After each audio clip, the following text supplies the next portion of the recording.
Hello and welcome to the screencast Luck of the Gods, or a Good PR Team part 2, because I didn't quite finish the stories last time.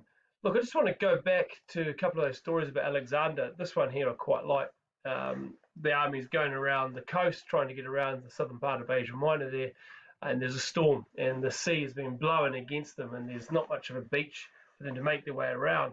And they come to a headland and the water is getting chest deep, chin deep, and the wind is blowing the waves, crashing them against the cliff face. And the men can't get around. They can't get around the headland. It looks like the army is completely stuck here. But at that moment, the sea bowed to Alexander, and the sea receded. The waves fell away, and a beach was exposed, and Alexander's army were able to keep on continuing around the headland. So this is how it was reported that the sea bowed to Alexander. Even the sea is paying homage to the great Alexander. Or the storm stopped and the wind changed direction. That could be.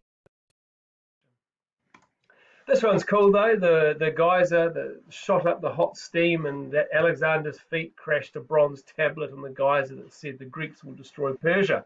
Clearly a sign from the gods.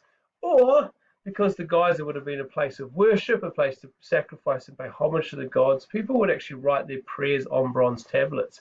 So-and-so to fall in love with me, my daughter's broken leg to heal, and the Greeks to destroy Persia. These are written on tablets and actually thrown into the geyser, into the hot bubbling pool, if you like. And at this stage, it coincidence habit as Alexander's coming past, the geyser shoots up and this tablet falls at his feet. Clearly a sign from the gods or something else. But what's important about these stories is that they are totally spun by Callisthenes. You might remember him. He's Alexander's historian, like a pet historian. Alexander's taken him with him on the campaign to write the best story possible of Alexander. He's going to put forward a great image because he's the historian. He's paid to do that. Callisthenes is a nephew of Aristotle as well, so there's a link there, which is worth remembering in how Alexander ultimately deals with Callisthenes.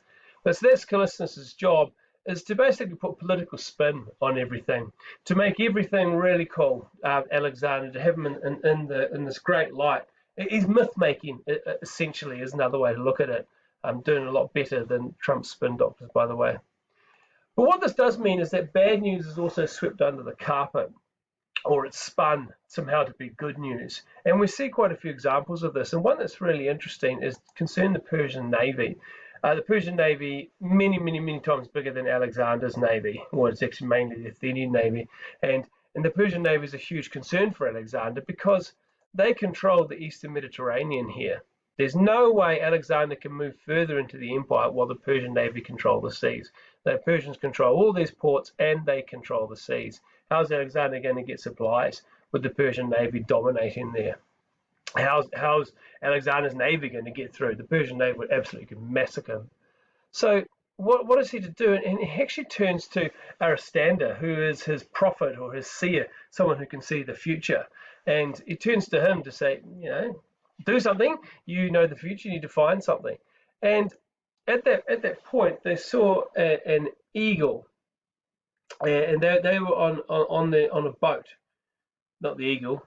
Alexander and Aristander, they were on a boat just off the shore, and they saw an eagle fly over their boat and then land on another boat that was beached.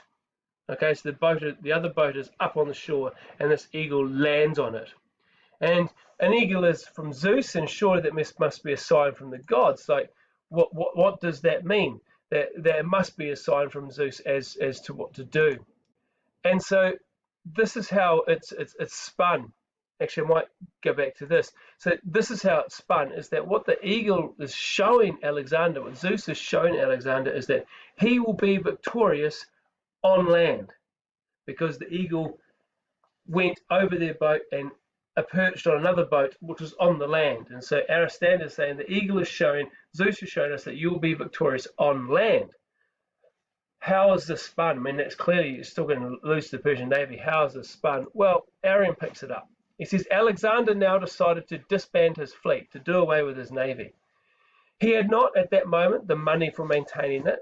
He knew it was no match for the Persian Navy, and he had no wish to subject any part of his strength, in ships or men, to the risk of disaster. Moreover, now this army was master of the continent, he was well aware that a fleet was no longer of any use to him. By seizing the coastal towns, he could reduce the Persian navy to impotence, for they would have no part on the Asian coast which they could use. Here then was the interpretation of the portent of the eagle, not by sea, but by land. So Alexander's going to do away with the navy. He's just going to disband it, send them home. And his strategy is to take all the ports along the coast. Taking all the ports along the coast would mean the Persian navy would have no place to come in to get supplies, and so he'd defeat the Persian navy on land. That's the strategy, and that's what the interpretation of the eagle is. Well, there's a few things to think about here. Peter Green, who's a modern day historian, he says, well, if Alexander had fought the Persian navy, there would have been a revolt in Greece. Remember, this is Alexander's big fear. Kind of been allayed a bit by Memnon dying, but a defeat the Persian navy would be an absolute disaster, and not only for the campaign, but would the rest of Greece would revolt against Macedonia. Ian Worthington, who we're going to read a bit about, he just says, look, Alexander didn't trust his Greek allies. He didn't trust the Athenians. He didn't trust the Athenians who were leading the navy. He didn't trust them at all. He was more interested in focusing on his Macedonians and winning the war on land. And I know you can't see most of this, what's written in the next part here, but look, it's the feature of omens in such accounts are that they always come true. I mean, why would you put in the omen of the eagle landing on the boat on the shore if it didn't come true? So, the whole story, it just serves to make a point about Alexander, that Aristander has a perfect record and that the gods are with Alexander, the gods are sending him signs. But it's politically spun. It's politically spun to come as a victory for Alexander, that he will defeat the Persian navy on land. And the bad news is swept under the carpet. There's no news about the fact that they would lose if they fought the Persian navy. There's nothing news made about the fact that if they did lose, there'd be a revolt in Greece. There's no news made about the fact that Alexander doesn't trust his Greek allies. It's all just about the gods are with him. He's so cunning, he's going to defeat the Persian navy on land. It's just that image of Alexander where he just comes across as looking brilliant. And, being Alexander, he did defeat the Persian navy on land. He took all the seaports. The Persian navy had nowhere to land. They retreated and disappeared out of the Eastern Mediterranean. Once again, Alexander, he got what he wanted. Manipulate and spin. Okay, there we go. So next story up is, what have we got? How to be awesome and get involved with an older woman. This is the story of the Gordian knot and Alexander moving on to Caria. But that's for another day. All right, ka kite.